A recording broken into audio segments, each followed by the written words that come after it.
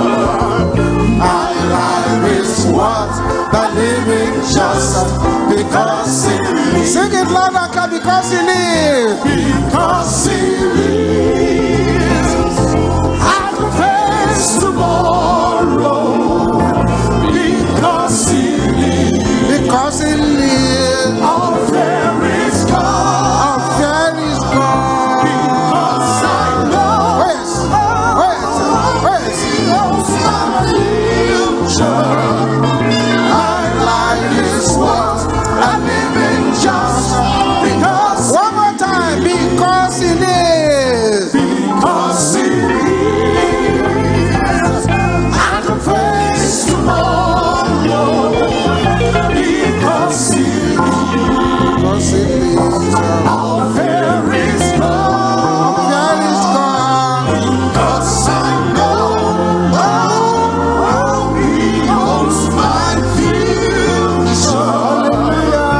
My life is worth a living just because he lives. Father, lay your hands upon us. bàbá ẹ dá ọwọ́ yín lé wa. Anoint us by your mighty ẹ power. fi agbára ńlá yín kún wa.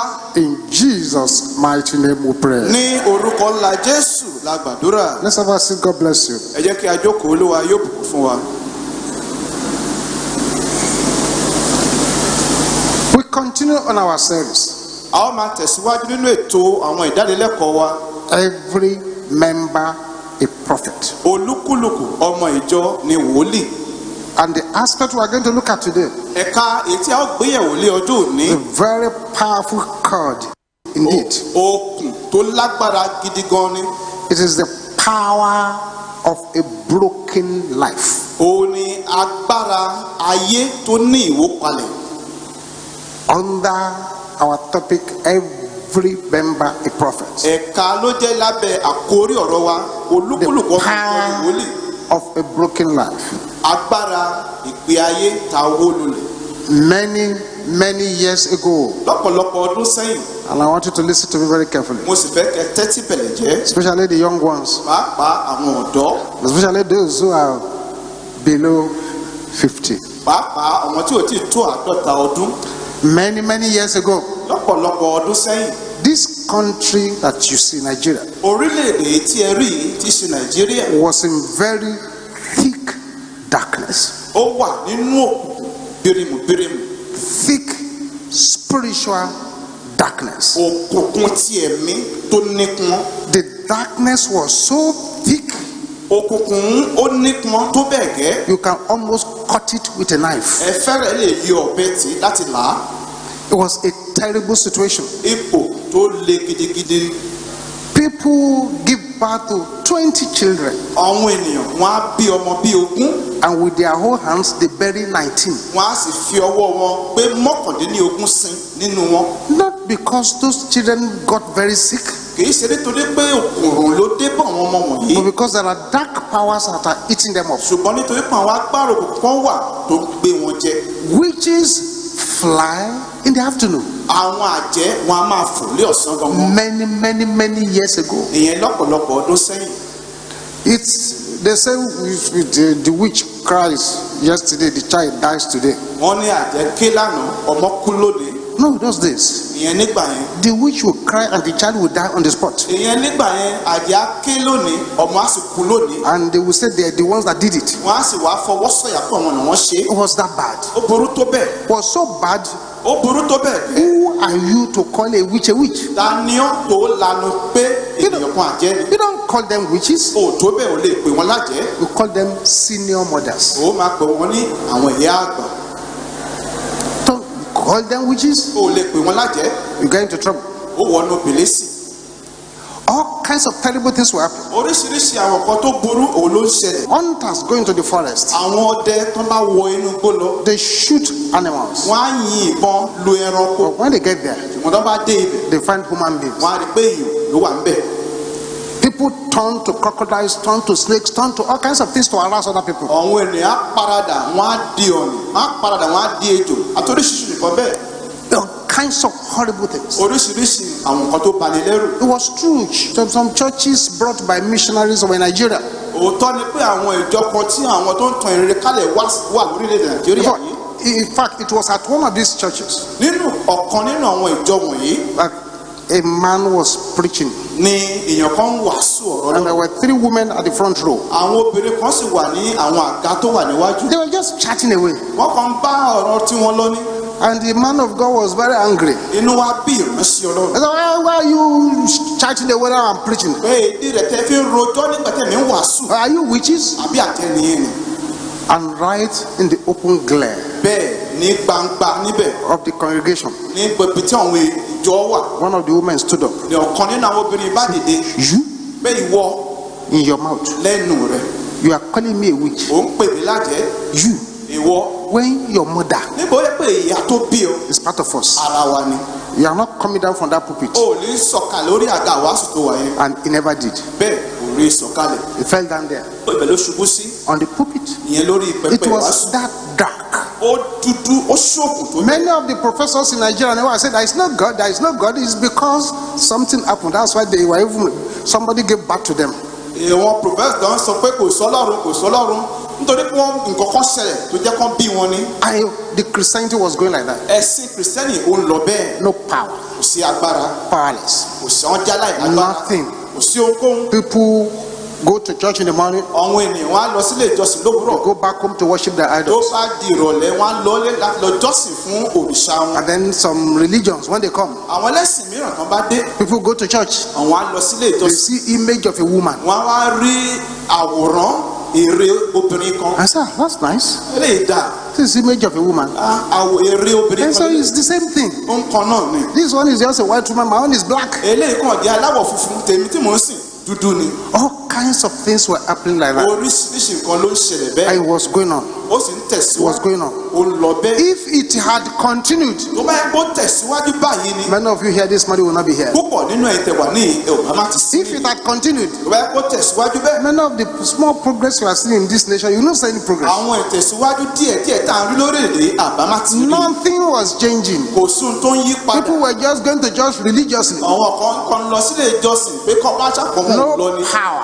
Kò sí agbára níbẹ̀. no Kò manifestation, sí ìfarahàn kankan. no strength. Kò sí okun. no anointing to confront kò darkness. sí àmì òróró tí wọ́n fi dojú ìjà kọ òkùnkùn. Was going like this bẹ́ẹ̀ ló ṣe ń tẹ̀síwájú. until God began to raise local men tó bẹ́ẹ̀ gẹ́ tọ́lọ́ fi wá bẹ̀rẹ̀ sí gbé àwọn èèyàn dìde who understood ní ilẹ̀ the pẹ̀pẹ̀ terrain, tí òye agbègbè yìí yé, who understood the pathway to power, tí òye ọ̀nà lọ sí ibi agbára yé, the pathway to power. iye ọ̀nà lọ sí ibi agbára. And let me tell you one secret. kí n sì sọ àṣírí kan fún yín. If you get the power of God into your life, tí ó bá ṣeé ṣe fún láti ní agbára Ọlọ́run nínú ayé yìí, you are the first beneficiary. ẹ̀yin lẹ́ ó kọ́kọ́ jẹ àǹfààní rẹ̀. You first of all enjoy it ẹ̀yin lẹ́ ó kọ́kọ́ gbádùn rẹ̀ before you start spreading it kó out. tó di pé bẹ̀rẹ̀ sí tàn ká. If you get the power of God into your life tí now, agbára Ọlọ́run bá wọ inú ayé yín a nísìnyí, genuine power of God comes upon you. ògidì agbára Ọlọ́run tó wọ inú ayé yín, That is the end of poverty. níbẹ̀ ni ìṣẹ́ parí sí. You can never be poor again in your life. láyé ẹ ò lè pòṣì. It is that lack of power that has caused so much poverty. àìsí agbára ẹ òun ló ṣokùnfà ìṣẹ́ tó pọ̀ báyìí. That lack of power has caused so many things. àìlágbára ẹ ó ti dá ọ̀pọ̀lọpọ̀ nǹkan sílẹ̀. Because where there is power, torí pé níbi tí agbára bá wà there is no struggle. kò sí ìlàkàkà, There is no struggle. kò sí ìlàkàkà. Who will struggle against you when they know you can beat them over and over and over and over again? ta ni ó bọ̀ fíra nígbà tó mọ̀ pé ó lè lò wọ́n ní àdúgbò lẹ̀. All this went on. gbogbo àwọn nǹkan wọ̀nyí God tẹ̀síwájú. began to raise local men like the great Apostle Babalola. nígbà tí Ọlọ́run bẹ̀rẹ̀ sí gbé àwọn ìránṣẹ́ dìde ní àwọn ìpìlẹ̀ bíi apostoli Babalọlá. There was one thing about that man ohun kan ló wà nípa arákùnrin tí a that sọ many nípa people rẹ̀, don't know. èyí tí ọ̀pọ̀lọpọ̀ àwọn ènìyàn ò mọ̀. He was a broken man. ó jẹ́ ènìyàn tó wó palẹ̀, A broken man. ẹni tí a ti wó No palẹ̀. wonder he was able to connect heaven so easily. àbádájọ ó ń ṣe é ṣe fún láti sopọ̀ mọ́ ọ̀run pẹ̀lú ìrọ̀rùn. The great Apostle Babalola entered into a demonic town in the southern part of this country. apostoli ńlá ni Babalọlá ó wọnú agbègbè kan ìlú ẹlẹ́mìí òkùnkùn kan. That time they just killed themselves like mosquitoes. ní agbègbè ìwọ́n kan ń para wọn bí ẹ̀fọn ni. He began to minister. wọ́n sì bẹ̀rẹ̀ sí wàásù ọ̀rọ̀ Ọlọ́run. 3 days crusade. ìsọjí ọlọ́jọ́ mẹ́ta, Day 1. ọjọ́ kìíní. By day 2, nígbà tó di ọjọ́ kejì, everybody here ó ní gbogbo ènìyàn tó ń bẹ níhìn tomorrow, tó bá di ọ̀la, bring your juju to this place. àwọn ògùn yín, àwọn oúnjẹ yín, ẹ kó Any wọn wá síbí báyìí. strange power you have, bring them here. àwọn agbára àjèjì yóò tẹ́ bá ní ẹ kó wọn wá síbí báyìí. And they came. wọ́n sì kó wọn dé. Some with pots, àwọn mìíràn wọ́n ní some ọ̀dà, with bangles, àwọn mìíràn wọ́n ní ẹ̀gbà, some with chains, àwọn mìíràn ní some ṣẹ̀kẹ̀ṣẹ̀, with strange attires. àwọn mìíràn ní àwọn aṣọ àjèjì, Instruments of dark àwọn powers. ohun èlò ogun òkùnkùn. They brought them. wọ́n kó wọn wá. Somebody was able to take a picture. ó ṣeé ṣe fihàn kan láti wá yẹ àwòrán. Somebody took a picture. èèyàn kan yẹ àwòrán wọn. I saw it. mo rí i. Where they threw those juju níbi tí wọ́n da àwọn òògùn wọ̀nyí sí. was as tall as a 3-story building. ó fẹ́ ga tó ilé alájà mẹ́ta. Those were those days. ìyẹn ní àwọn ìgbà yẹn. Tall. ó ga. And the man of God set fire on them. ìránṣẹ́ Ọlọ́run padà náà sùn wọ́n. They began to burn. wọ́n sì bẹ̀rẹ̀ sí jó. Just like Paul did in Acts chapter 19. bí Paul ṣe ṣe nínú iṣẹ́ àwọn apọ́sítélì Set them kọkàndínlógún. on fire to burn them. ó dáná sun wọ́n. They started burning. wọ́n sì bẹ̀rẹ̀ sí jó. Burning. wọ́n bẹ̀rẹ̀ sí jó. Burning. wọ́n bẹ̀rẹ̀ sí jó. There was a woman called Ajike arábìnrin kan wà tá à ń pè ní Àjíkẹ́. who brought a waistband òun náà ó mú ìgbàdí wá to be burned. pé kán dáná sun. While all other idols and juju were burning in the fire, nígbà tó ń sun àwọn òrìṣà àwọn ère mìíràn ní inú iná, the waistband jumped out ìgbàdí ló bá bẹ́ jáde kúrò nínú iná. and said, Ajike, Àjíkẹ́, is this how we are going to end this journey? ṣé bá ó ṣe parí ìrìn àjò yìí rèé? The waistband spoke. ìgbàdí ó lanu sọ̀rọ̀. Spoke. ó lanu sọ̀rọ̀. Is this how we are going to end this journey? ṣé bá ó ṣe parí ìrìn àjò yìí rèé? Ajike said, yes. Àjíkẹ́ ní bẹ́ẹ̀ ni. Jesus has separated us. Jésù ó ti pín wa níyà. The man of God didn't bother whether the thing was talking or not talking. ìránṣẹ́ Ọlọ́run kò wá bìkítà bóyá nǹkan náà ń sọ̀rọ̀ tàbí kò He sọ̀rọ̀. picked up the talking waistband tó bá mú ìgbàdú tó lanu sọ̀rọ̀, and threw it back ó into tún the fire. sọ padà sí inú iná. Back into the fire. ó sọ padà sí inú iná. The thing continued to burn. ní ìgbàdí bá bẹ̀rẹ̀ tẹ̀síwájú àti The máa jó. thing jumped out again. kíní tó bẹ́ jáde kúrò nínú Jumped iná. out again. ó tún bẹ́ jáde. Imagine that amount of power from a woman. A woman has that kind of power. irú agbára tí obìnrin ní. The waistband jumped out again. ìgbàdí tún bẹ́ jáde kúrò nínú I iná. said, Ajike, ó ní Àjíkẹ́, if you know that you are no longer interested, can I have my pot back?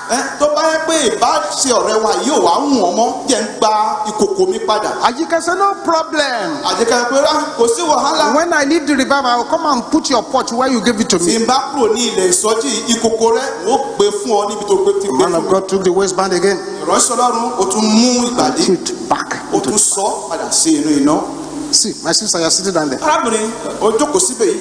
Your friend has a bag under her seat. Ọ̀rẹ́ rẹ̀ ó ní ìfàlọ́wọ́ lábẹ́ ìjókòó rẹ̀. If all of a sudden that bag begins to speak Yoruba Tó bá yẹ pé lójijì ìfàlọ́wọ́ àbí àga yìí ó bẹ̀rẹ̀ sí ṣèdè Yorùbá under your seat, lábẹ́ àga tí ìwọ jókòó. I think I have a good idea what you will do. Ó yé mi yékè ohun tó o ṣe. You rather say, blood of Jesus, Ó tètè kíbò sí ẹ̀jẹ̀ Jésù or you run away. tàbí kò sá Say, lọ. I'm not coming to that church again. Bags are speaking. Mi ò lọ sílé ìjọsìn yẹn mọ́ ìfàlọ́wọ́ sọ̀rọ̀. But here were men.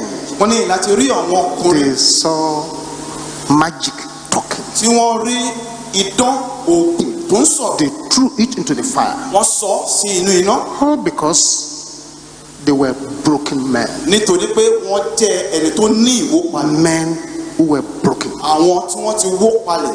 As another town in the western part of this country, Ìlú kan tún wà ní ìlà ìwọ̀ oòrùn orílẹ̀-èdè yìí. they worship a python.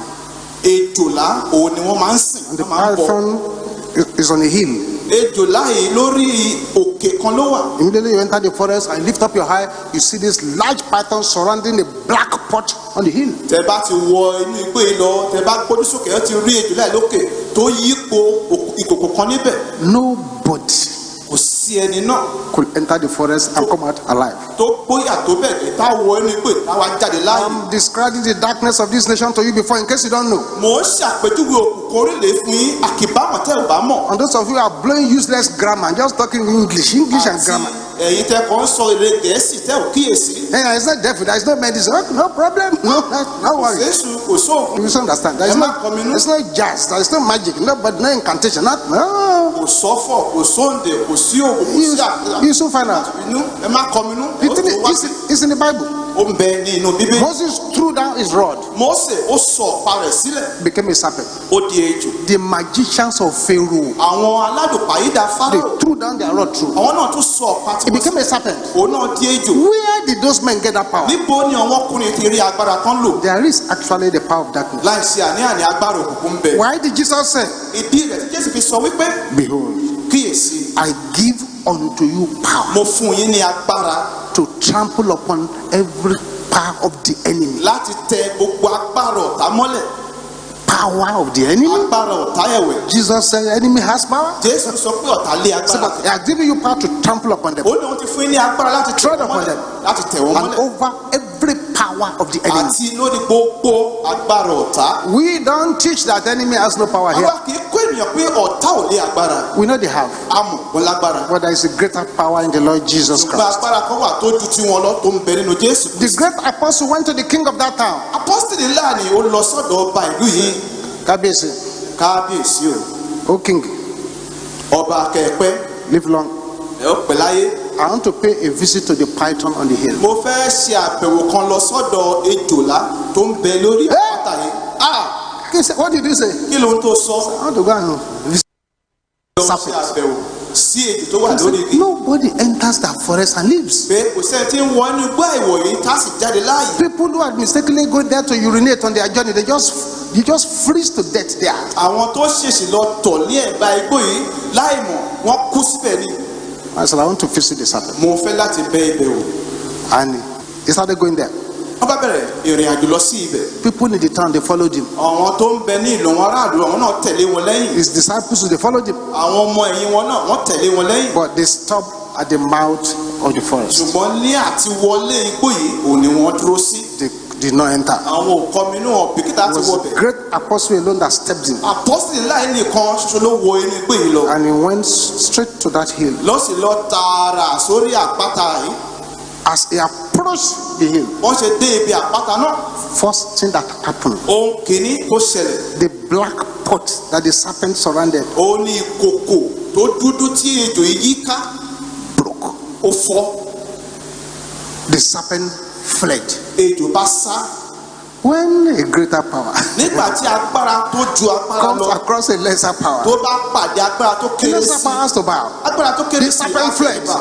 ejò bá sá. The man of God ran after the serpent. ìránṣẹ́ Ọlọ́run náà bá mú ejò lé. When the people of the village saw that the serpent has fled, nígbà tí àwọn aráàlú yìí rí pé ejò ti the sá. forest, they had no courage to enter, no boldness. They entered. igbó tó láì láti wọ̀ tẹ́lẹ̀tẹ́lẹ̀ rí gbogbo náà rọ́ wọnú igbó. And they found that nobody died. wọ́n bá rí pé kò sí ẹni tó ti bẹ̀ kú. They scattered the place. Eventually, lópin gbogbo wọ́n tú gbogbo ibẹ̀ ká. they killed the python that has held them in bondage for years. wọ́n sì pa ejò tó ti kó wọn sínú ìgbèkùn fún ọ̀pọ̀lọpọ̀ ọdún. I'm praying for anyone here. mo gbàdúrà fún ènìyàn tó bá ń bẹ níyì. If there is a cauldron, pé tí ládùúgbò kan bá wà a pot tí odù kan bá wà controlling anyone's life, tó ń ṣe àkóso ayé ẹni yòówù níyì. whether it's ancient bóyá ti gba láíláí ni or new, tàbí tuntun ni. as you shout sevenfold amen, bí ẹ ó ti ṣe àmì ní ìgbà méje. let the pot be broken and the serpent be bí dead in the name of ó Jesus. fọ́ ká sì gbé ejò náà sí ní orúkọ Jésù.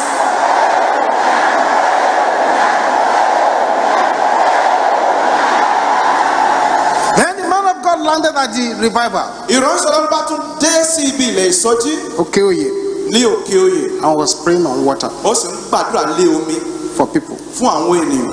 Thousands of people. ẹgbẹgbẹ̀rún àwọn ènìyàn. As many as drank the water got healed. iye àwọn tó mu omi ni wọ́n rí ìwòsàn gbà. People withdrew patients from the hospital àwọn ènìyàn wọ́n kó àwọn ènìyàn kúrò ní ilé ìwòsàn. and took them to crusade ground. wọ́n kó wọn lọ sí ilẹ̀ ìsọjí. They emptied the hospital. gbogbo ilé ìwòsàn ló wá ṣòfò. People went there àwọn èèyàn lọ ọrọ́gìrì lọ to síbẹ̀ have him pray on the water. pé wọ́n gbàdúrà sínú omi fún àwọn. They were fetching the water from streams. láti inú àwọn odò tó ń ṣàn ni wọ́n ti ń pọn omi tó ń gbàdúrà It was sí. getting difficult. wọ́n wá nira báyìí. So the man of God went to the river there, ìránṣẹ́ Ọlọ́run bá lọ sí ibi odò tó ti ń pọn omi yìí. prayed on that river, wọ́n gbàdúrà sórí odò yìí. and people began to fetch the water. àwọn èèyàn bá bẹ̀rẹ̀ sí pọn omi láti ibẹ̀. This river that he prayed on, odò tí wọ́n gbàdúrà sí the World Health Organization àjọ tó ń ṣe àbójútó ìlera ní has gbogbo declared àgbáyé. that that water is not safe for drinking wọ́n sọ pé omi yìí kò dáa láti máa mu because it has guinea worm, nítorí pé kòkòrò wà nínú omi náà. Dracunculus medinensis. àwọn kòkòrò tó ní ìpalára fún àgọ́ ara. Don't worry, that's the scientific name of that sickness. kòkòrò tó lè pa àgọ́ ara lára. Guinea worm is called Dracunculus medinensis in our field. ní inú iṣẹ́ àwọn bàbá wa tó ń pe kòkòrò tó ń ṣe They àgọ́ ara lẹ́sìn. drank the water. wọ́n mu omi tí ò ṣe é mu. Nobody had guinea worm. kò sí ẹni tí àrùn bá jà. Then they drank the water dry. wọ́n sì mu odò yìí gbẹ. They drank the water dry. wọ́n mu odò náà gbẹ. When the water dried up, nígbà tí odò gbẹ tán they now began to squeeze the mud wọ́n wá bẹ̀rẹ̀ sí fún ẹ̀pọ̀tọ̀ to tó wà drink ní ìrà tó wà ní and as òkè many as drank it, they pé got iye healed. àwọn tó tún mú wọn rí ìwòsàn. And as of the time this man was doing all this, nígbà tí ìránṣẹ́ yìí ṣe gbogbo àwọn nǹkan wọ̀nyí he was just 26 years old. ọmọ ọdún mẹ́rìndínlọ́gbọ̀n péré ni wọ́n tọ́jú orí. You are 30, wọ́n ti pé ọgbọ̀n ọdún 40, ó ti pógójì ọdún 50. ó ti pé àádọ́ta ọdún. They are still preaching primary school message. Don't commit fornication. Don't steal. Don't tell lies. Don't do this. Don't watch pornography. They are still preaching to you at 30, 40. Don't you see that you have a problem? pẹ̀lú ọjọ́ orí ìwàásù ilé ẹ̀kọ́ abẹ àti bẹ̀rẹ̀ pẹ̀pẹ̀lẹ̀ wọ́n yìí wá sí ẹ̀ má ṣàgbẹ̀ ẹ̀ má ṣe panṣágà ẹ̀ má wo àwòrán tó wà ní ìhòhò ẹ̀ rí pé ẹ̀ ní ìṣòro lọ́wọ́ báyìí. 26. He was just 26. ọmọ ọdún mẹ́rìndínlọ́gbọ̀n When he was doing all this, nígbà tó ń gbé gbogbo àwọn nǹkan wọ̀nyí ṣe many are not seeking after that power. ọ̀pọ̀ ní ò wá irú agbára báyìí Many are seeking for something else. ọ̀pọ̀ nǹkan mìíràn ni wọ́n ń wá. How did this man come across that? báwo ni arákùnrin ṣe rí agbára yìí. The path to that power ọ̀nà lọ sí ibi agbára yìí is that he was a broken man. òun ni pé ó jẹ́ ẹni ìwópadà. While he was 26, nígbà tó ń jẹ́ ọmọ ọdún mẹ́rìndínlọ́gbọ̀n there are men among his disciples who were 60 years old, àwọn mìíràn wà nínú àwọn ọmọ 65 years old, tí wọ́n jẹ́ ọmọ ọgọ́ta 70 ọdún years old. ọmọ ọdún They márùndínláàádọ́rùn. were following him about. bẹ́ẹ̀ ni wọ́n ń tẹ̀lé wọn káàkiri They were following him about. wọ́n ń tẹ̀lé wọn káàkiri. Those men will prostrate before him. àwọn ọkùnrin tó jù wọ́n lẹ̀ wọ́n á dọ̀bálẹ̀ níwájú. He too will prostrate before àwọn them. náà á tún dọ̀bálẹ̀ níwájú wọn. They say, Baba, stand up, stand up, stand up. wọ́n á ní bàbá ẹ dìde ẹ dìde ẹ We are dìde. not prostrating for you, we are prostrating for the God in you. ẹ̀yin kọ́ là ń dọ̀bálẹ̀ fún Ọlọ́run tó ń bẹ nínú yín òun là ń He too will dọ̀bálẹ̀ say, fún. I'm prostrating for you because you are older than me. òun náà sọ pé èmi náà ń dọ̀bálẹ̀ fún yín nítorí pé ẹ jù mí lọ lọ́jọ́ orí. That is broken. eléyìí là ń pè ní Only ìwópadà. a broken man will be humble enough to do that. ó bá ní ìwópalẹ̀ nìkan ṣoṣo ló lè rí ara ẹ̀ sílẹ̀ láti ṣe irú eléyìí. If we could get just a few people tá a bá kàn rí àwọn ènìyàn díẹ̀ who are broken, tí wọ́n ní ìwópalẹ̀, we can change this nation. a lè yí orílẹ̀-èdè padà. If we get a few believers tá a bá rí àwọn onígbàgbọ́ díẹ̀ who are thoroughly broken, tí wọ́n ní ìwópalẹ̀ nítòótọ́, heaven will know that they have somebody here. ọ̀run á mọ̀ pé a ní àwọn èèyàn kan nítòsí. God sent you to that working place. Ọlọ́run rán ọ lọ sí ibi tó ti ń God ṣiṣẹ́ sent yìí. you to that market Ọlọ́run rán ọ lọ sí ibi ọjà to yìí go and demonstrate the power of God. láti fi agbára Ọlọ́run hàn.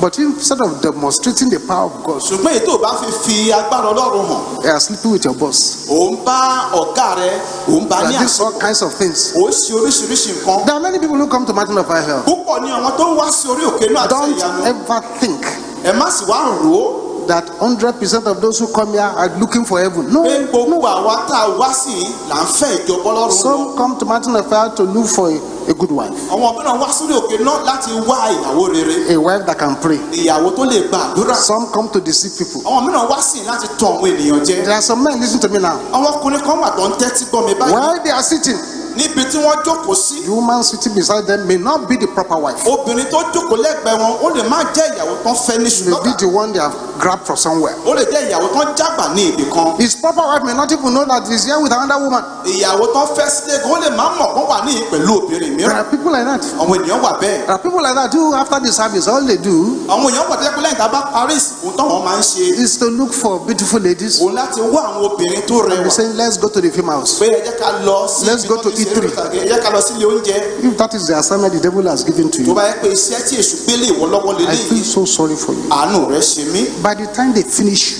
Nígbà tí wọ́n bá parí tìrẹ tán, and they package your cups, tí wọ́n bá palẹ̀ mọ́ òkú rẹ̀ then you see heaven tó wá rí ọ̀run, and you see what happens to those who disobey God. tó wá rí ohun tó ṣẹlẹ̀ sí ohun tó ṣàìgbọràn sí Ọlọ́run. Then it will now be too late. Nígbà náà á ti pẹ́ jù. My prayer is that it will not be too late for anyone here. Àdúrà mi ni pé kò ní pẹ́ lápẹ́jù fún ẹnikẹ́ni nínú wa. In John chapter 12, Ní inú ìwé Jòhánù orí ìkejìlá verse 24. ẹsẹ̀ kẹrìnlélọ́gbọ̀n John kẹrìnlélọ́gbọ̀n. 12:24. Ìwé Jòhánù orí kejìlá ẹsẹ̀ Going to read three kẹrìnlélọ́gbọ̀n. scriptures very quickly. Ìwé mímọ́ mẹ́ta là ó kà ní kíákíá. John 12:24. Ìwé Jòhánù orí kejìlá ẹsẹ̀ kẹrìnlélógún. Verily, verily, I say unto you, Lóòótọ́ lóòótọ́ ni mo wí fún yín, except a corn of wheat falls onto the ground bí kò ṣe pé wóró àlìkámà bá bọ́ sí ilẹ̀ and die, tí ó bá sì kú, except a corn of wheat falls into the ground bí kò ṣe pé wóró àlìkámà bá bọ́ sí ilẹ̀ and die, tí ó bá sì it kú, abideth alone. ó wà òun nìkan. But if it die, Ṣùgbọ́n bí ó bá kú, it bringeth forth much fruit. á sì so ọ̀pọ̀lọpọ̀ èso. It bringeth forth much Á fruit. sì so ọ̀pọ̀lọpọ̀ èso. And if you know about farming at all, Tẹ bá mọ̀ nípa iṣẹ́ àgbẹ̀ rárá, when you plant a corn tẹ bá gbin irúgbìn kan, and the tẹ bá corn gbin àgbàdo, wants to bring out a new plant, tí àgbàdo bá fẹ́ ru jáde, that corn breaks, àgbàdo yìí á là sí méjì, breaks. á fọ́. That's what the Bible is talking about. Ohun tí Bíbélì ń sọ nípa Then from ìlélẹ̀, that breakage, láti ibi tó ti fọ́ yìí a new plant will now come out. ni irúgbìn tuntun á wá ti ibẹ̀ jáde. So except Pé bí kò ṣe pé a corn of wheat fall into the ground and die, òróró àlìkámà bá bọ́ sí ilẹ̀ tí ó bá sì kú, it abided alone. ó wà òun nìkan. In Psalm 34 verse 18, Ní orí Dáfídì kẹtàlélọ́gbọ̀n ẹsẹ̀ kejìdínlógún, Psalm 34 verse 18, orí Dáfídì kẹrìnlélọ́gbọ̀n, Psalm 34:18. orí Dáfídì kẹrìnlélọ́gbọ̀n ẹsẹ̀ Say, the kejìdínlógún. Lord is nigh unto them Olúwa ń bẹ létí ọ̀dọ̀ that are of a broken heart, àwọn tí ṣe oníròbìnújẹ́ ọkàn, and saveth such ó sì gba irú as be of a contrite spirit. àwọn tí ṣe onírora ọkàn là. These are the kind of people God is close to. Irú àwọn tí Ọlọ́run súnmọ́ òun lè The lé. Lord is nigh unto them Olúwa súnmọ́ that are of a broken heart. àwọn tí wọ́n jẹ́ oníròbìnújẹ́ ọkàn. In Psalm 51 Ní orí Dáfídì kọkànléláàádọ́ta verse 17, ẹsẹ̀ kẹtàdínlọ́gbọ̀n. 51:17 Psalm, Dáfídì kọkànléláàádọ́ta ẹsẹ̀ kẹtàdínlọ́gbọ̀n. we're talking about the power of brokenness. À ń sọ nípa agbára ìwópalẹ̀. Under the canopy, every member a prophet. Lábẹ́ àkòrí olúkúlùkù ọmọ ìjọ. The sacrifices of God are a broken spirit, Ẹbọ Ọlọ́run ni ìròbìnújẹ́ ọkàn. a broken and a contrite heart. Ìròbìnújẹ́ àti ìrora àyà. Oh God, Ọlọ́run thou will not despise. ó ní ìwọ kì yóò gàn. O God, Ọlọ́run, thou will not ó despise. ní ìwọ kì yóò gàn. In the eyes of men, Lé ojú àwọn ènìyàn, anything that is broken is regarded as useless ohunkóhun tó bá ti wó a pè pé ohun tí ò wúlò ni or not very useful. tàbí kò wúlò tó bẹ́ẹ̀ gẹ́. But to God, Ṣùgbọ́n sí Ọlọ́run, only that which is broken is useful. òun náà tó bá fọ́ tàbí tá a wó kalẹ̀ òun ló wúlò fún un. It's a broken soil Iyẹ̀pẹ̀ tó wó that produces a crop. òun ló máa ń mú irúgbìn jáde. It's a broken cloud Àwọsánmọ̀ tó bá fọ́ sí that wẹ́wẹ́ produces rain. òun ló máa ń ṣokùnfà òjò. It's a broken grain Kóóró irúgbìn tó bá fọ́ that becomes bread. òun ló máa ń di wàrà. Listen to me carefully, beloved. Ẹ wá tẹ́tí bẹ̀rẹ̀ jẹ́ bá mi fún mi. God's vessels are only useful to Him when they are broken. Àwọn ohun èlò Ọlọ́run nígbà tí wọ́n bá ti wó kalẹ̀ nìkan ṣoṣo náà wúlò fún un. One thing about Peter in the Bible, Ohun kan nípa Pétérù nínú Bíbélì. Peter was a broken man. Pétérù ó jẹ́ ẹni tó ní ìwópalẹ̀. Broken man. Ẹni tó ní ìwópalẹ̀. When he discovered he had denied his Lord, Nígbà tó ṣàwárí pé òun ti sẹ́ Olúwa òun. the Bible says he broke down and wept. Bíbélì sọ pé ó sọkún. But in a situation Ṣùgbọ́n ní ipò where you commit sin nígbà tó bá dẹ́ṣẹ̀ and your eyes are dry, tí ojú rẹ̀ sì gbẹ. you don't feel sorry. Àánú ẹ̀ṣẹ̀ tó àánú ara ò ṣe fẹ̀ṣẹ̀ tó No dá. tears for your sin. Kò sí omijé lójú rẹ̀ nítorí ẹ̀ṣẹ̀ tó It dá. means you are unbroken Ìtumọ̀ rẹ̀ ni pé ò ní ìwópalẹ̀. and you cannot have power. Kò sì lè ṣeé ṣe fún ọ láti ní agbára. Every sin you commit demotes your spiritual power. Gbogbo ẹ̀ṣẹ̀ tó bá dá á sọ agbára ti ẹ̀mí rẹ̀ á rẹ̀ sílẹ̀. So you are kissing other people's wives, Nípa báyìí ò ń fẹnu kò ìyàwó ẹlòmíràn lẹ́nu. you are kissing other people's breasts, Ò ń fi ẹnu kò ọmú àwọn ẹlòmíràn. you are kissing other people's reproductive organ, Ò ń fi ẹnu kò ohun èlò ojú ara àwọn ẹlòmíràn. you are sucking other people's breasts, Ọmú àwọn ẹlòmíràn ló ń kìbẹnu. right? Ó dáa. And you want the Lord to use that your mouth to do wonders. Ó sì ń fẹ́ kí Ọlọ́run kó lu ẹnu rẹ̀ láti ṣe iṣẹ́ ìyanu. The mouth you are using to lick woman reproductive organ, the one you are using to suck other people's breasts. Ẹnu tó ń lò láti lá ojú ara obìnrin mìíràn, tó ń lò láti mu ọmú ẹlòmíràn. The eyes you are using to watch pornography. Ojú tó ń lò láti wo àwọn àwòrán wọn tó wà ní You ìwò. want it now to be seen witches who are holding meeting in their coven. How will you see it? Ó wá fẹ́ kó ojú náà kó máa rí àwọn àjẹ́ níbi tí wọ́n ti ń ṣe ìpàdé náà ló ṣe rí wọn. For you to be filled with power from above, Bó bá lè ṣeé ṣe fún ọ láti kún fún agbára láti there must be ọ̀rọ̀ wá. a testing and a brokenness. Ó láti ní ìgbòǹgbẹ fún ìwópalẹ̀. It's the absence of that brokenness that is our problem today. Àìní ìwópalẹ̀ òun ló jí olórí ìṣòro wa lọ́jọ́ òní. This is a serious matter. Ọ̀rọ̀ pàtàkì lélẹ́yìí I want sì you to jẹ́. understand it. Mo sì fẹ́ kí òye rẹ̀ kó yé eyín. There was a man called Brahmin scholar. Arákùnrin kan wà tá à ń pè ní Brahmin scholar. Brahmin scholar was a professor Brahmin scholar yìí professor ni in ọ̀jọ̀gbọ́n a ni. top science subject. Nínú ìdánilẹ́kọ̀ọ́ ti sáyẹ́nsì One day he was in his house ló bá di ọjọ́ kan ó ń bẹ ní inú and he ilé rẹ̀. had a preacher talking by the window. Ó sì gbọ́ tó ní wàásù kan ń wàásù tó ń sọ̀rọ̀ ní And Jesus Christ is the Son of God. pé Jésù Kristi Surrender your life to Jesus. yọ̀ǹda ayé rẹ̀ fún He Jésù. was born of Virgin Mary. Òun ni abílátọwọ́ Màríà wúndíá. Brahmin scholar said, what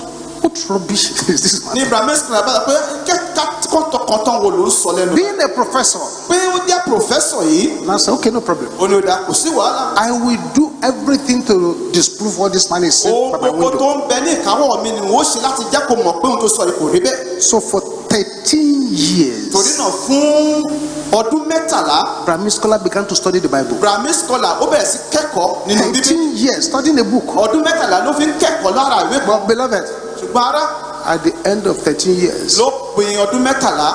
Brahmin scholar went to look for the preacher Brahmin scholar bá wó oníwàásù lọ and say, listen to you, push me to go and study this book. pé mo tẹ́tí gbọ́n tó ń sọ òun ló tì mí gbọ̀ngbọ̀n láti lọ kẹ́kọ̀ọ́ nínú ìwé yìí. What I've discovered now, Ṣùgbọ́n tí mo wá ṣàkíyèsí nísìnyí what you are even saying pé ohun tó tilẹ̀ ń sọ is just 2% pé ìdá méjì nínú ọgọ́rùn-ún of what this book is ohun saying. tí ìwé yìí tó ń sọ. God has touched his life. Ọlọ́run ti fi ọwọ́ tọ́ ayé rẹ̀. The kind of life that many are living Irú ayé tí ọ̀pọ̀lọpọ̀ ń gbé nísìnyí is a life of quiet, silent, terrible habit, terrible sin. ó jẹ́ ìgbé ayé ẹ̀ṣẹ̀ dídá tí ò láriwo nínú tó sì ti di àṣà And fún this wọn. is what paralyzes their spiritual power. eléyìí ló máa ń sọ ìgbé ayé ẹ̀mí wọn di arọ. This is what exposes you to enemy's attacks. eléyìí ló máa ń tú wọn tó máa ń sì jẹ́ kó wà ní àrọ́wọ́tó fún Because for the ọ̀tá. enemy to come against you and to succeed, torí ohun tí yóò mú kọ́ta tọ̀ wá tí a sì rí bá ti ṣe. there must be a ladder. òun láti jẹ́ pé àtẹ̀gùn kan wà. Many harbor deposits of hellfire, the anointing of hellfire in their body. ọ̀pọ̀ ní àmì òróró ọ̀run àpáàdé ń bẹ ní inú àgọ́ ara wọn. Many have something in them that is near to hellfire. ọ̀pọ̀ ló ní nǹkan kan nínú wọn tó súnmọ́ tàbí tó ní àfarawé ọ̀run àpáàdé. What is brokenness? kí wá ní ìwópalẹ̀? It's death to self, òun ni kú sí ara, death to this self. kíkú sí àgọ́ ara. Your flesh wants to do something, say no. àgọ́ ara rẹ̀ ń fẹ́ láti ṣe nǹkan kò sí rárá. Your flesh is commanding you to go and do. If you say no, I'm not going to listen. àgọ́ ara rẹ̀ ń pàṣẹ fún ọkọ lọ ṣe ibi wà pé rárá mi ò ṣe. Somebody is saying rubbish against you. èèyàn kan ń sọ ìsọkúsọ sí ọ. Mr. Flesh, say answer back. arákùnrin àgọ́ ara sọ pé fèsì. Brokenness said no. ìwópalẹ̀ sọ pé rárá má fèsì. This person is very rude. He's talking to me rudely. ẹni yìí ó rí mi fín ó sọ ìsọkúsọ sí mi. No, rárá no. bẹ́ẹ̀ kọ́ Don't answer a má word. fèsì. What's brokenness? kí ni ìwópalẹ̀? It's offering of 100% of our lives to God. òun ni fífi gbogbo ayé wa fún Ọlọ́run. It's obeying the songwriter, all to Jesus I surrender. òun láti máa gbọ́ràn sí ọ̀rọ̀ orin náà pé gbogbo rẹ̀ ni mo fi fún Jésù. Not some to Jesus I surrender. kì í ṣe díẹ̀ fún Jésù ni mo yọ̀ǹda. What is brokenness? kí ni ìwópalẹ̀? It's total control of every area of our life by the Almighty. òun ni nígbà tí Olódùmarè máa ń ṣe àkóso gbogbo ayé wa.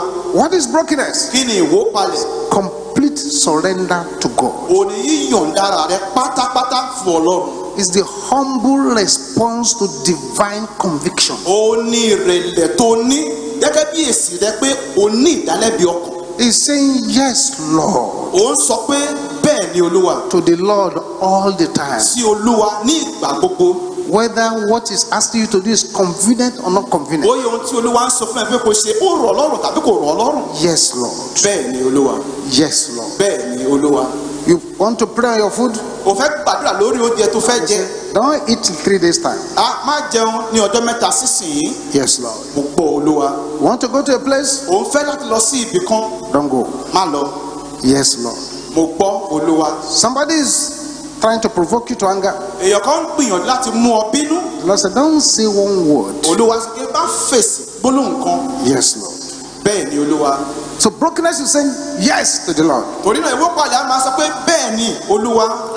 Brokenness is pulling down the walls that are protecting sin in your life. ìwọ́pàdé ni wíwú àwọn ògiri tó ń dáàbò bo ẹ̀ṣẹ̀ ní inú ayé rẹ. Brokenness is giving up your own personal rights. ìwọ́pàdé ni yíyọ̀ǹda àwọn ẹ̀tọ́ rẹ gẹ́gẹ́ bí ènìyàn. Brokenness is giving up your selfish interests. ìwọ́pàdé ni láì ṣe ìmọ̀tara ẹni nìkan. Not you justifying your actions. kì í ṣe pé kó wá máa dára rẹ láre fún un tó o ṣe. No, bẹ́ẹ̀ kọ́. you are wrong, you are wrong. tó bá ti ṣì tàbí tó ṣàṣìṣe kó ṣàṣìṣe nìyẹn. The difference between Saul and David. ìyàtọ̀ tó wà láàrin Sọ́ọ̀lù òun Dáfídì. When Samuel went to Saul, nígbà tí Sámúẹ́lì tọ̀ Sọ́ọ̀lù lọ say, you are wrong. pé n tó ṣe yìí ò You dá. did this. ó ṣe báyìí. You did that. ó ṣe yẹn. He was trying to justify it. ó ń gbìyànjú láti dá ara rẹ̀ láre. I use it to sacrifice to the Lord your God. mo lò ó láti rúbọ sí Olúwa Ọlọ́run rẹ ni. When prophet Nathan went to David nígbà tí wòlíì Nátánì tọ̀ Dáfídì lọ and said, you are wrong, tó ní ohun tó ṣe yìí ò dá. say, you are wrong. ó ní ohun tó ṣe yìí ò dá. He agreed. ó gbà. Say, yes, ó ní bẹ́ẹ̀ ni I'm wrong. mo ṣẹ̀. I'm wrong. ohun tí mo Ask ṣe the ò dá. Lord to forgive me. ó sì béèrè pé kọ́lu wa kó dáríjì mi. Brokenness is when your pride dies. ìwọ́pàlẹ̀ ní ìgbà tí ìgbéraga rẹ bá kú. Some have been coming to Mountain of Fire for years. fún ọ̀pọ̀ ọdún náà mìíràn tí ń wá sí orí òkè náà àti iṣẹ́ ìyá. Character still the same. ìwà wọn bákan náà ni. In the house they live, ní ilé tí wọ́n ń gbé nobody can follow them to church kò sí ẹni náà tó lè tẹ̀lé wọn wá because lọ́wọ́ they sí have ilé Ọlọ́run. not, they have not displayed Christ. wọn ò tí ì fi Kristi hàn. They have not displayed wọn ò Christ. fi Kristi hàn. Some are quick to criticize others. àwọn mìíràn ó yára fún wọn láti máa bẹnu àtẹ́lu àwọn They ẹlòmíràn. are not displaying Christ. wọn ò fi Kristi hàn. Brokenness is sorrow for your sin. ìwọ́pàlẹ̀ ni kò ní ìbànújẹ́ fún ẹ̀ṣẹ̀ rẹ. Brokenness is biblical tears for your disobedience. ìwọ́pàlẹ̀ ni ẹkún bíi ti Bíbélì ti sọ fún àwọn ẹ̀ṣẹ̀ àti ìrékọjá. Brokenness is true humility, ìwọ́pàlẹ̀ ni ìrẹ̀lẹ̀ ní tòótọ́. laying down your dreams for God's dream. jíjọ̀wọ́ àwọn àlá àti ìlépa rẹ fún àlá àti ìlépa Brokenness ti is Ọlọ́run. knowing that you are lost without God.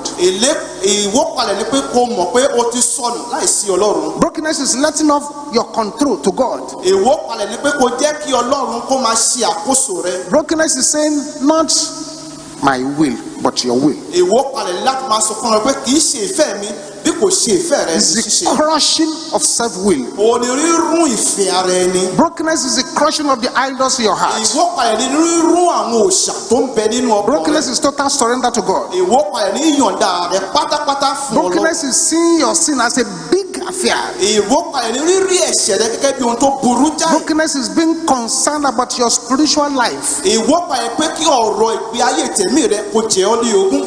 Brokenness Ìwọ́palẹ̀ is to allow God to have free access to every area of your life. o láti fàyè gbọ́ Ọlọ́run kó rí àyè sí gbogbo agbègbè ayé rẹ. Is to let go and let God. O ní pé kó yọ̀ǹda fún Ọlọ́run kó To ṣe be bó ti wù. completely emptied of self. Pé kí a sọ ọ́ di òfo nípa ohun tó ń jẹ́ ti It's ara. for this world that is passing away Fún ayé tó ń ré kọjá yìí to lose its hold upon you. pé kó já ìgbámú rẹ̀ kúrò láyé rẹ̀. It's for you to understand O ní pé kí òye rẹ̀ kó yé ọ. that people are not at the same level. Pé àwọn ènìyàn ní ìpele kan náà. Is to be completely yielded to God. O ní pátápátá kó yọ̀ǹda ara rẹ fún To Ọlọ́run. shun every known sin. Kó yọ̀ǹda kó yẹra gbogbo ẹ̀ṣẹ̀ tó bá mọ̀. To be motivated to serve God. Pé ká fún ọ ní ìmísí àti ìwúrí Without láti any sin desire Ọlọ́run. for profit. Láì retí èrè kankan láti bẹ̀ wá. Is to be teachable all the time to the things of God. O ní kó jẹ́ ẹni tó gbẹ ẹ̀kọ́ fún ohun tí ń ṣe ẹ̀kọ́ tí Ọlọ́run. Brokenness is not when you come to church, you pick what you want. Ìwọ́palẹ̀ kì í ṣe nígbà tó bá wá sílé Ọlọ́run ohun tó ń wọ́n òun ló ń yàn. Some come and say, well, when you go to churches, take what you want to take out of what they are saying. Don't swallow everything. Hook, line, and sinker. Tó bá wá sílé Ọlọ́run èyí tó bá ń wọ́n ó ti dà á sọ́tún dà á sósì èyí tó ń wọ́n lòun ló yàn níbẹ̀. This is a very, very serious matter. Ọ̀rọ̀ pàtàkì ní eléyìí. And the truth is this: Òtítọ́ tó sì wà níbẹ̀ léléyìí. when you are broken, Nígbà tó bá ní ìwọ́palẹ̀. majority of your spiritual warfare is over. Púpọ̀ nínú àwọn ogun ti ẹ̀mí tó ń jà ó ti dé o. Satanic attack cannot prosper in your life Ìgbógun ti Sátánì kò lè rí ṣe láyé rẹ̀. if your flesh does not cooperate with them. Tí ẹran ara rẹ kò bá fọwọ́sowọ́pọ̀ pẹ̀lú wọn. Will there be somebody here this morning A lè rí ẹnìkan ní àárín wa ní òwúrọ̀ say, yìí Lord, tí yóò sọ pé Olúwa I'm ready. mo ṣetán. Write down my name. Ẹ kọ orúkọ mi sílẹ̀. I want to be broken. Mo fẹ́ ní ìwópalẹ̀. I want you to break me Mo fẹ́ kó wó mi palẹ̀. and make me the kind of person you want me to Kó be. sì ṣe mí ní irú ènìyàn tó ń fẹ́ kí n jẹ́. Dismantle the pot of my life Tú ìkòkò ayé mi ká. and make a new pot out of the clay. Kó sì ṣe ìkòkò mìíràn láti inú amọ̀ náà. Rise to your feet now. Ẹ dìde lórí ẹsẹ̀ yín báyìí. All eyes closed. Kí gbogbo wa sì di ojú wa. In case you are here, A kì bá mọ̀ ẹ bá ń bẹ níhìn. you are not even born again, Ẹ ò tilẹ̀ tí ì dé àtúnbí. you have a great opportunity. Ẹ ní àǹfààní ńlá. Let's see what I'm going to say after me. Kẹ wí o tí n ó wí ìtẹ̀lé Say, mi. Father, Ẹ wí pé bàbá in the name of Jesus, ní orúkọ Jésù. I come before you. Mo tọ̀ ọ́ wá báyìí. Forgive all my sins. Ẹ dárí gbogbo ẹ̀ṣẹ̀ mi I jì surrender mí. my life to you. Mo yọ̀ǹda ayé mi fún In yín. Jesus' name, Ní orúkọ Jésù. amen. Àmín. If you said that short prayer with me, Tí ẹ bá gbàdúrà kúkúrú yìí, immediately we close. ní kété tá a bá parí ìsìn, Find a way to this ẹ altar. wọ́nà wá sí ibi pẹpẹ yìí. Everybody rising to your feet Kí now. gbogbo wa dìde lórí ẹsẹ̀ wa báyìí. Begin to talk to the Lord Kí yourself. ẹ sì bẹ̀rẹ̀ sí bọ́ Ọlọ́run sọ̀rọ̀ fún ara yín. Father, Pé bàbá, I want to serve you. mo fẹ́ láti sìn ọ́. Whatever area in my life Agbègbè yòówù tó ń bẹ láyé mi needs to be broken to pieces, tó nílò ìwópalẹ̀ pátápátá. Lord, break them now. Olúwa ẹ fọ́ wọn nísìnyí. Break them now. Ẹ fọ́ wọn nísìnyí. Break my stubbornness. Ẹ fọ́ Break agídí my ọkàn. Ẹ pride. fọ́ ìgbéga mi. Break my feeling that I'm above this, I'm above that. Ẹ fọ́ èrò pé mo ga jù báyìí lọ, mo jù báyìí Talk to the lọ. Lord yourself. Fúnra yín ẹ bá Olúwa sọ̀rọ̀. Talk to the Lord yourself Ẹ now. bá Olúwa sọ̀rọ̀ fúnra yín. Jesus is here, Jésù ń bẹ níhìn. and that's why I brought you to this Torí meeting. náà ló ṣe mú ọ wá sínú ìpàdé yìí.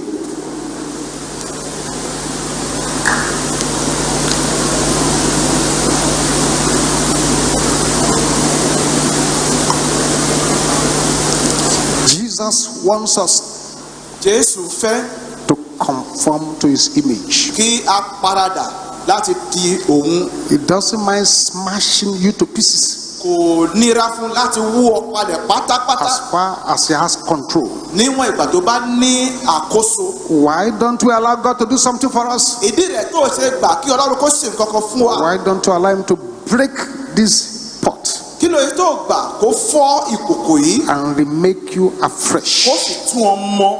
Talk to the Lord now. Ẹ bá Olúwa sọ̀rọ̀ Talk báyìí. to him from your heart. Ẹ sọ láti inú ọkàn yín wá. Thank you, Jesus. Ẹ ṣeun Jésù. Thank you, Jesus. Ẹ ṣeun Jésù. I want you to talk to the Lord now. Mo fẹ́ kẹ́ ẹ bá Olúwa sọ̀rọ̀ báyìí. Only one single prayer point. Kókó àdúrà kan péré. This prayer point overshadows 200,000 prayer points. Kókó àdúrà yìí ó ju ẹgbẹ̀rún lọ́nà igba àdúrà lọ. 200,000. This singular prayer point. Kókó àdúrà kan ṣoṣo yìí ó ju ẹgbẹ̀rún lọ́nà If you igba lọ. will pray from your heart, Ẹ bá gbàdúrà láti inú ọkàn yín wá. it's above 200,000 prayer points. Ó ju kókó àdúrà tó lé ní ẹgbẹ̀rún igba. Can you say this loud and Ẹ clear? wí eléyìí lóhùn rárá. My Father, Bàbá mi. break me Wó mi palẹ̀ and remold me. kó o sì tún mi mọ́. Can I hear you say that? Ẹgbẹ́ ká wí eléyìí. In the name of Jesus. Ní orúkọ Jésù.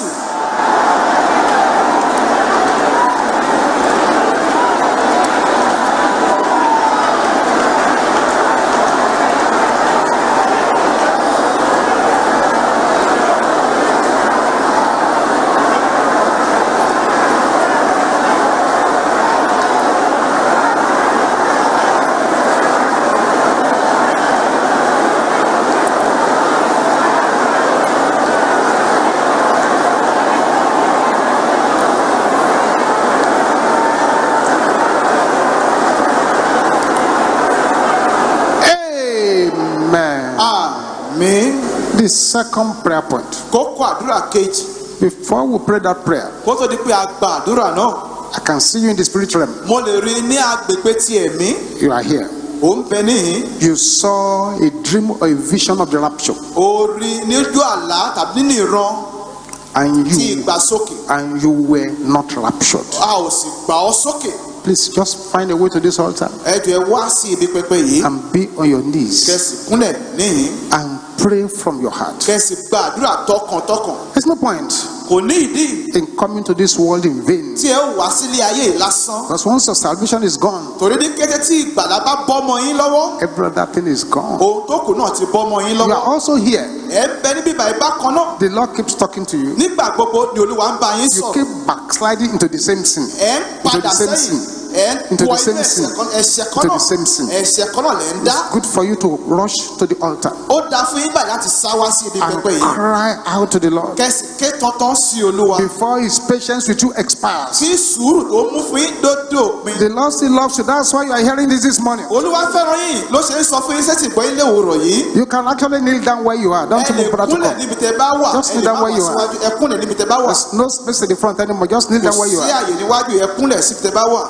Just kneel down where you are. Níbikíbi tẹ́ bá wà ní kẹ́ kúnlẹ̀ sí. You saw the rapture, you didn't go. Ẹ rí ìgbàsókè ṣùgbọ́n ẹ ò ní ìgbàsókè. God has been warning you, you didn't listen. Ọlọ́run ń kìlọ̀ fún yín ṣùgbọ́n ẹ ò gbọ́. A stubborn sin had held you bondage for years. You are struggling, you are not free. Ẹ̀ṣẹ̀ kan lẹ̀ ń bá jìjàkà fún ọ̀pọ̀lọpọ̀ ọdún ẹ ò sì bọ́ lọ́wọ́ rẹ̀. Get on your knees wherever you are. Ẹ kúnlẹ̀ níbikíbi tẹ́ bá wà. Everybody will shout this loud and clear. Gbogbo wa la ó kí gbélé lóhùn tó jága. Idols of iniquity Òrìṣà ìṣedé in my heart, tó ń bẹ break ẹ̀fọ́ in the name of Jesus. ní orúkọ Jésù. Makate setela kaya boshende.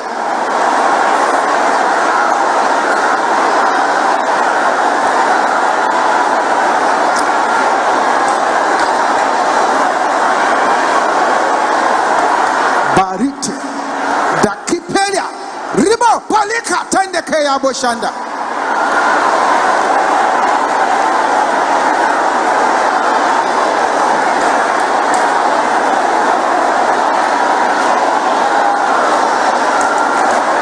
In Jesus' name we pray. Ní orúkọ Jésù la gbàdúrà. You are here. Ẹ ń bẹ níhìn. Your father, Bàbá rẹ, your mother, ìyá rẹ, they were anointed servants of God. ìránṣẹ́ Ọlọ́run ni wọ́n jẹ́. But because of your unseriousness, Ṣùgbọ́n nítorí àìjáfara rẹ, àìṣedédé rẹ, the anointing they have that should have multiplied in your life ìfòròyàn tí wọ́n ní tó yẹ kó pọ̀ sí láyé títì rẹ, is being taken away from you. àmúkúrò nínú ayé rẹ. You know yourself. O mọra rẹ. Get on your knees where you are to. Lórí ẹkùn rẹ ni kò wà níbikíbi tó bá wà. Get on your knees where you are. Ẹkúnlẹ̀ níbikíbi tẹ́ bá wà. Can you shout this loud and clear, everybody, again? Ẹ gbé ohùn yín sókè nísìnyí yẹn gbogbo wa. I bind and cast out Mo gbédè, mo sì every spirit of death and hell gbogbo ẹ̀mí kú in the name of Jesus. ní orúkọ Jésù.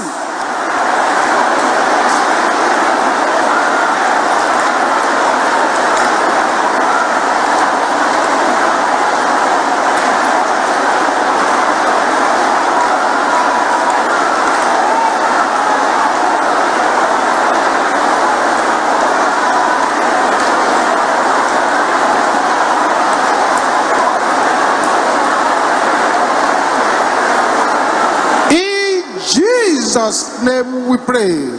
Ní orúkọ Jésù la gbàdúrà. Father, I commit your children at the altar unto your holy hands. Bàbá, mo fi ọmọ ẹ tó ń bẹ ní pípẹ́pẹ́ lé ọwọ́ mímọ́ rẹ. Today, Lónìí, this very day, lónìí gangan. let spiritual revival start in their lives in the name Jẹ́ of kí Jesus. ìsọjí ti ẹ̀mí kó bẹ̀rẹ̀ nínú ayé wọn. Today, Lónìí, this very day, lónìí gangan. let the power of backsliding be removed in the name of Jẹ́ Jesus. kí agbára ìpẹ̀yìndà kó kúrò Today, nínú ayé wọn. Lónìí, this very day, ìyẹn lónìí yìí. let the hand of the oppressors be shattered to Ẹ jẹ́ pieces in the ká name mú of Jesus. ọwọ́ aninilára kúrò nínú ayé wọn. Every blockage of iniquity Gbogbo ìdíwọ́ be tí shaken out in the name of Jesus. pọ̀ wọ́n dànù ní orúkọ Jésù. Thank you, Heavenly Father. Ẹ ṣeun bàbá In wọ̀. Jesus' name we pray. Ní orúkọ Jésù You may go lágbàdúrà. back to your seat now. Ẹ lè padà lọ sórí ìjókòó And as you yìí. are going, make a vow before the Lord. Bí ẹ sì ń lọ, ẹ jẹ́jẹ́ níwájú Olúwa That you will increase your prayer time, pé àkókò àdúrà yín ẹ ó jẹ́ increase kó your pọ̀ sí. Bible time, Àkókò tẹ́ fi ń ka Bíbélì ẹ ó jẹ́ kó pọ̀ consecrate sí. your life more, Ẹ ó yá yín sí mímọ́ sí i. and listen to heaven more. Kẹ́sì gbọ́ bọ́ọ̀lù tí ń wí síwájú sí i. Everybody will now say this loud and clear. Gbogbo wa a ó gbóhùn sókè wí eléyìí. Anything in my life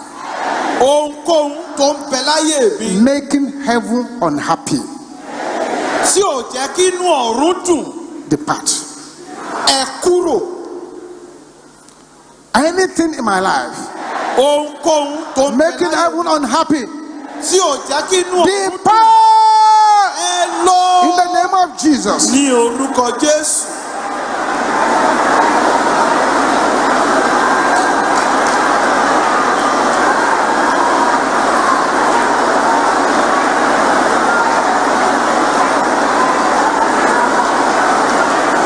Thank you, Jesus. Ẹ ṣeun Jésù. In Jesus' name we pray. Ní orúkọ Jésù la gbàdúrà. Very quickly bring out your tithes and your offering for this meeting. Kíákíá ìdámẹ́wàá àti ọrẹ fún ìpàdé ẹ jẹ́ ká mú jáde. Let's bring it out very quickly. Kíákíá ẹ jẹ́ ká mú Father, we thank you for the tithes and the offering. Bàbá dúpẹ́ lọ́wọ́ yín fún àwọn ìdámẹ́wàá Good àti measure, ọrẹ pressed wọ̀nyí. down, falling over. Òṣùwọ̀n tó dáa tó kún Let it be the àkókò. lot of your children. Ẹ jẹ́ kó jẹ́ ìpín àwọn ọmọ In yín. Jesus' name we pray. Ní orúkọ Jésù la gbàdúrà. While the ushers are going about to pick up the tithes and the offering, Bí àwọn olùsọ̀rọ̀ ti ń lọ káàkiri láti gba ìdámẹ́wàá àti we'll ọrẹ. listen to the ministration of the gospel choir. A ó gbọ́ iṣẹ́ ìránṣẹ́ àwọn akọrin ti ìyìn rere.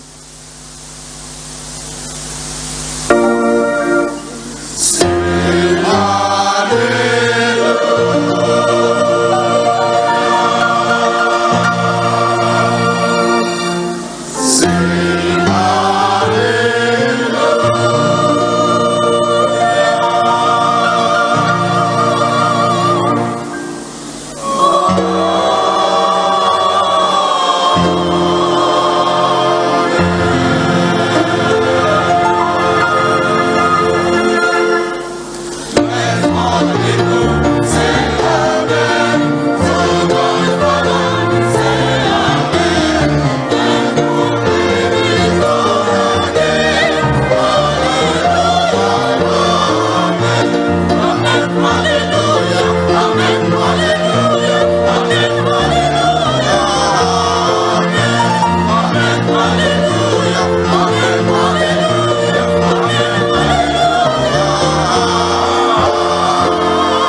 Hallelujah.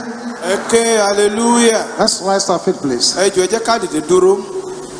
Father, as we go away from here, Bàbá, bí a ó ti fi ìhín sílẹ̀. let the anointing that will make us your battle Ẹ axe jẹ́ kí ìfòròyàn tí ó ṣe wá ní àáké ogun yín. continue to overshadow our lives in the name of Síwájú Jesus. sí kó máa ṣí ìdìbò ayé wa lórúkọ The Lord Jésù. blesses you of Zion. Olúwa yóò bùkún fún láti Make his face to shine upon you Á mú kójú rẹ̀ and mọ́lẹ̀ be sí gracious unto you. Á sì ṣàánú fún yín.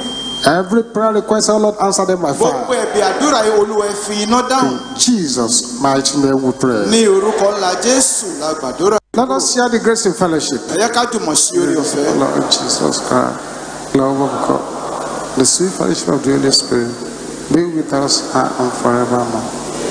Surely, goodness and mercy shall follow us all the days of our life. We shall dwell in the house of the Lord forever and ever.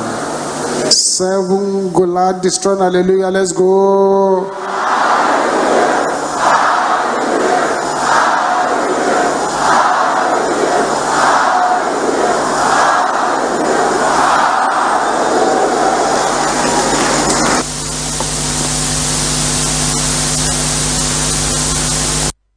Due to the coronavirus pandemic, COVID-19, that has caused the Lagos state government and other governments all over the world to put in place measures to stem the spread of the contagious disease. There will be no gathering of any kind for the coming weeks.